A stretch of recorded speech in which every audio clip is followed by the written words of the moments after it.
Last week we started a sermon series on Jonah, and we saw Jonah, the prophet of God, being told by God to go to the city of Nineveh and deliver a message to them. And Jonah says, I don't think so.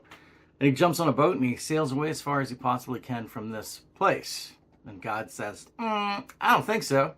And then he sends a huge storm to hit where Jonah's boat is at.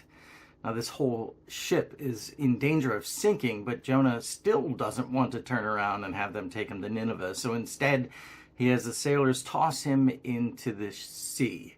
And this is how the first chapter of Jonah ends. With trembling hands, they lifted the prophet. 1, 2, 3. They hurled him over the side. Jonah is about to hit the water. It takes immense courage to admit when we are the problem. Jonah hit the freezing water, and immediately, instantly, the sea stopped, the wind died, the waves flattened into a supernatural calm, the clouds parted. The roaring silence was louder than the storm had ever been. The sailors stood on the deck, dripping wet, jaws dropped, staring at the spot where Jonah vanished. They feared the Lord exceedingly that day. They offered sacrifices right there on the deck, converted by the power of the God they had just met. But Jonah was sinking. Down, down, down. The cold pressed in. He was drowning. His lungs burned. The current grabbed him, dragging him toward the roots of the mountains. This was the end. He had chosen his path, and now it was leading him to the bottom. This is it. I'm dying. I ran from God, and now the deep is swallowing me. He descended into the darkness where the sunlight couldn't reach. The pressure built in his ears. He waited for the end. He waited for the water to fill his lungs. But God wasn't finished. He didn't send a lifeboat. He didn't send a piece of driftwood. He sent a submarine with fins. The Lord had prepared a great fish. It wasn't an accident. It wasn't a random predator looking for a snack. It was a specially appointed rescue vessel. A shadow darker than the deep rose up to meet him. The jaws opened, a cavern of teeth and water. And with one massive gulp, Jonah was swallowed whole. Yes, so chapter 2 begins with Jonah in the belly of this great fish. Wait a minute, I thought Jonah was swallowed by a whale. Well, in Hebrew, the phrase gadol dag literally means great fish. Was it a whale? Maybe. But let's talk science here for a minute, okay? Even though the Bible says big fish, in the original Hebrew, there isn't a separate term for a whale. They're just kind of all lumped together. So gadol dag could mean virtually anything fish-like that swam in the water. Could a modern-day whale swallow a man? Well, believe it or not, most of the big ones actually couldn't.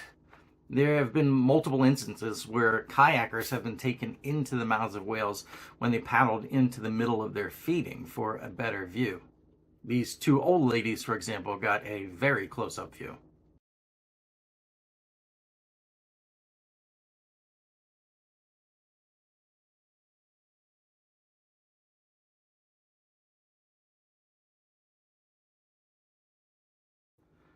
And by close-up, I mean inside the mouth. Yeah, but they got spit right back out. And that's because the big whales like this are baleen whales, and they eat krill.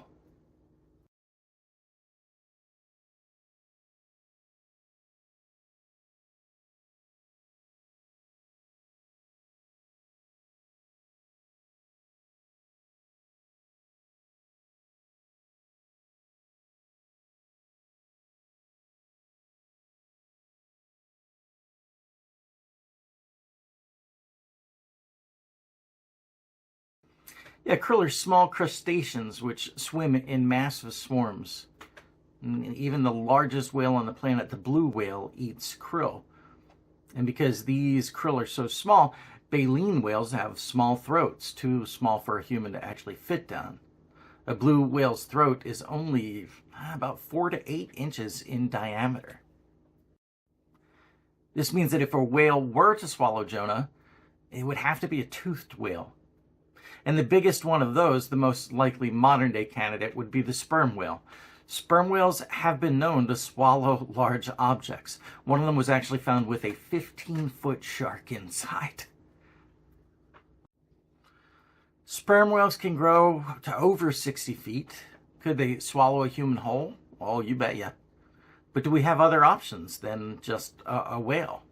Sure.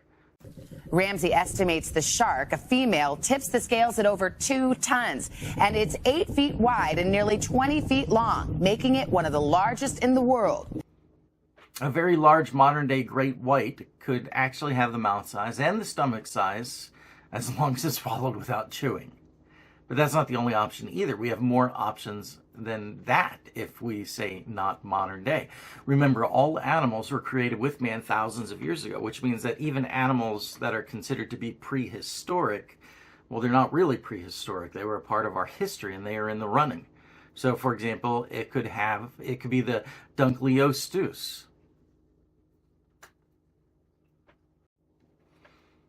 Definitely big enough. But they were even bigger fish than that. It could have been the lead sick fish. Yeah, it could also have been any number of prehistoric sharks. Or it could have been many people's favorites, the massive megalodon.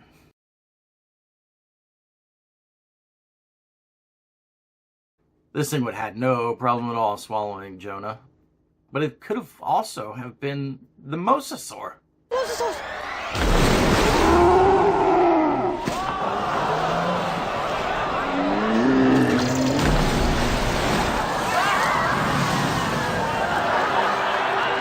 So yes, there definitely are some creatures out there that could have swallowed Jonah. And some of them, like the sharks, can actually hold off their digestion of the things that they swallowed until they need it later. So he could have been swallowed and then not digested purposefully. And remember, it doesn't have to be one of these. Why? Because God is God. He actually could have created something for this very purpose. And at the end of the day, no matter what it was or how it did it, this was a miracle. This was not a natural thing that happened. This was a purposefully planned event put in place by God. Okay? So it's got to be a miracle no matter what. But it definitely is feasible. So Jonah is swallowed, and the next thing we know, Jonah is praying. That's what we're told. I don't know how long it took, but here's what he says. From inside the fish, Jonah prayed to the Lord his God, saying, "In my distress I called to the Lord, and he answered me. From the belly of Sheol I called for help, and you heard my voice."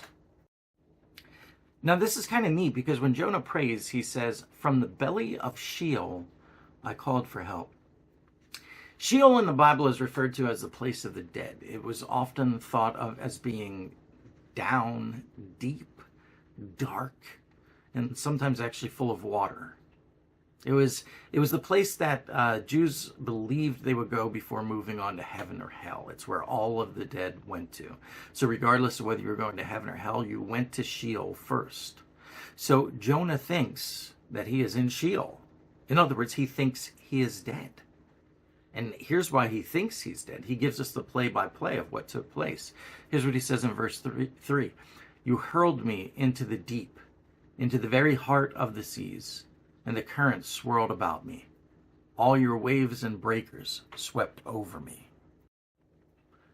So Jonah gets tossed in water, and now he's trying to stay afloat in this nasty storm. And while he's doing this, here's what he says to himself, verse 4. I said, I have been banished from your sight, yet I will look again towards your holy temple.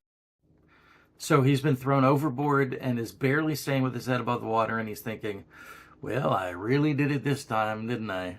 I made God so mad that he has turned his back on me, but I will turn back to God. That's what looking towards his holy temple meant. And you have to give Jonah props here. I mean, most of the time when we do something wrong, our most common response is to blame somebody else, isn't it? I mean, even animals will do the same thing.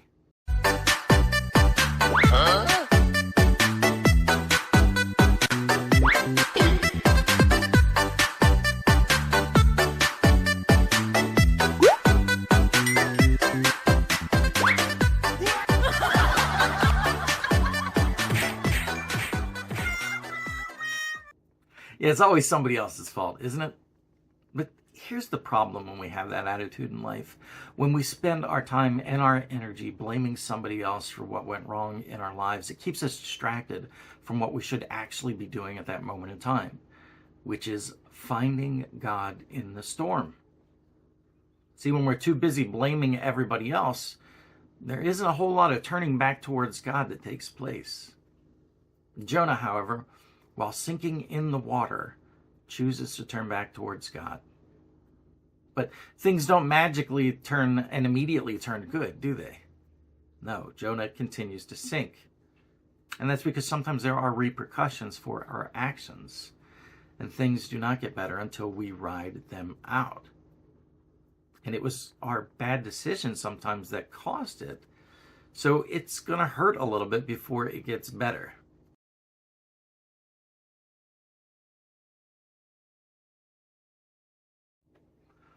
Oh yeah, that hurt a little bit. But here's the thing, folks. Sometimes you got to ride it out till the end. Because once we've started the ride, God doesn't always stop it in the middle. Because if he did, nothing would be learned. Nothing would be changed. So Jonah's going to ride this one out. Verse 5, the waters engulfed me to take my life. The watery depths closed around me. The seaweed wrapped around my head.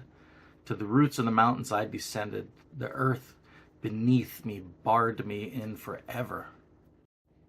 So Jonah's sinking further and further down into the water. Verse 6, but you raised my life from the pit, O Lord my God. As my life was fading away, I remembered the Lord.